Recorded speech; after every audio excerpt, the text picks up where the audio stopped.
Eksperimen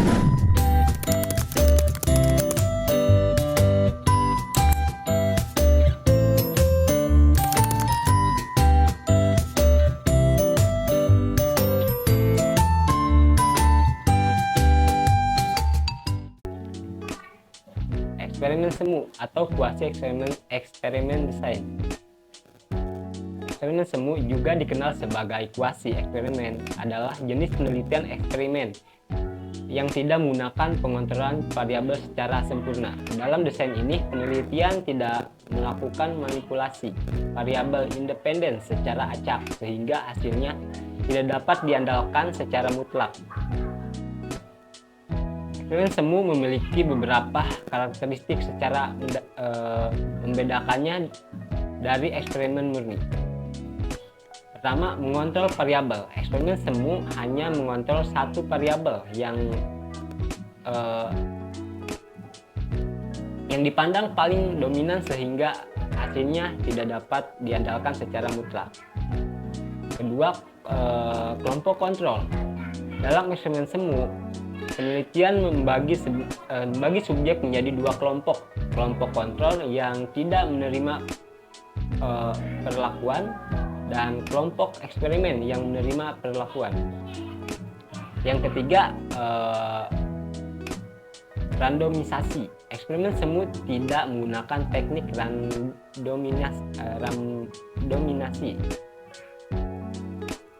untuk membagi subjek ke dalam kelompok-kelompok sehingga subjek tidak memiliki kesempatan yang sama untuk dipilih ke dalam salah satu kelompok. Keempat, ukuran keberhasilan. Eksperimen semu memiliki ukuran keberhasilan yang kurang jelas, yaitu perbedaan antara hasil kelompok kontrol dan kelompok eksperimen, tetapi tidak dapat diandalkan secara mutlak. Dalam sintetis, eksperimen murni adalah jenis penelitian eksperimen yang paling murni dan kuantitatif dengan mengontrol variabel yang sempurna dan ukuran keberhasilan yang jelas. Sebaiknya eksperimen semu adalah jenis penelitian eksperimen yang tidak menggunakan pengontrolan variabel secara sempurna dan memiliki ukuran keberhasilan yang kurang jelas. Keunggulan dari metode penelitian eksperimen semu atau kuasi eksperimen desain adalah sebagai berikut.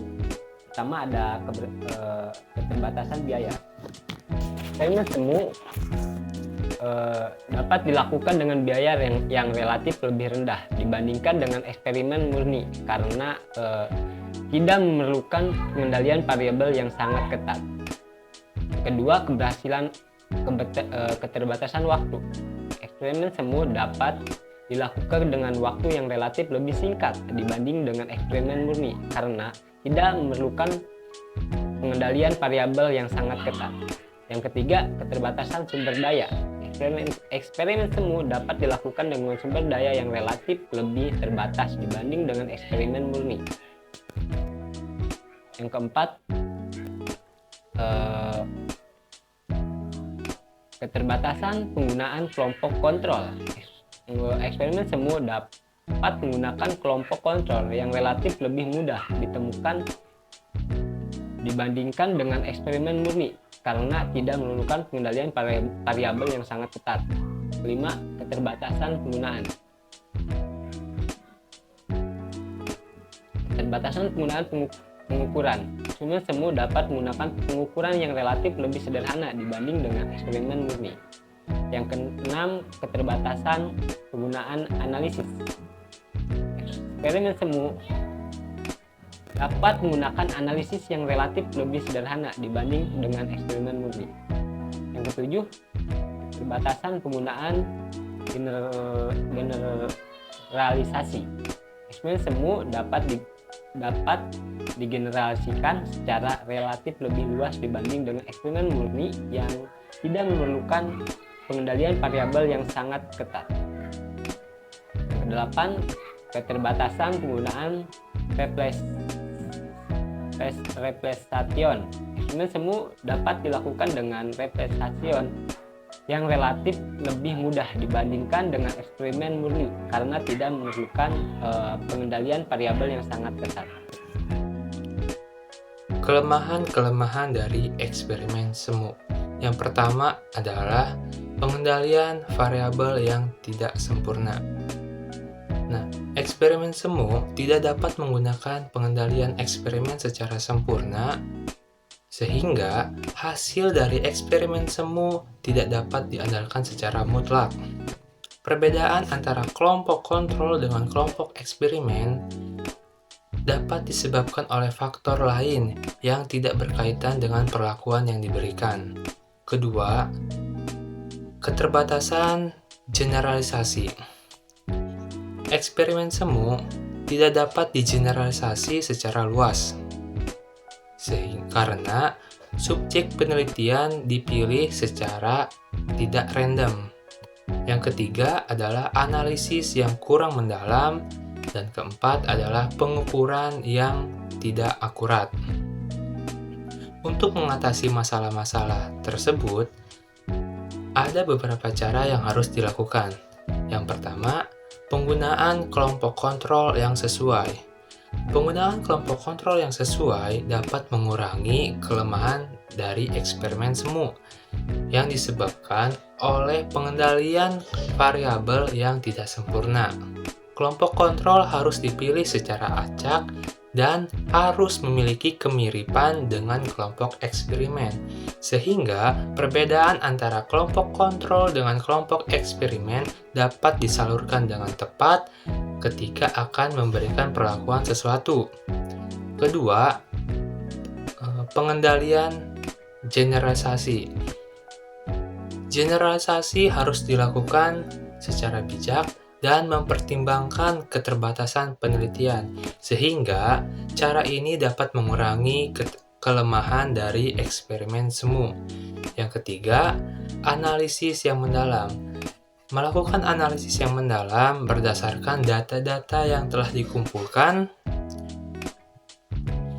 dan data dapat mengidentifikasi perbedaan antara kelompok kontrol dan kelompok eksperimen.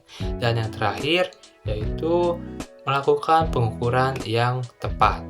Dalam penelitian eksperimen semu, terdapat dua jenis variabel yang digunakan, yaitu variabel bebas dan terikat.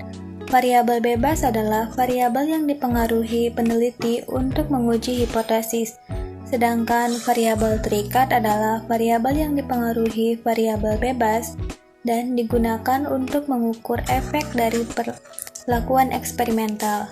Variabel bebas dalam penelitian eksperimen semu berupa perlakuan yang diberikan kepada subjek seperti perlakuan pendidikan, psikologis, dan lainnya terkait tujuan penelitian.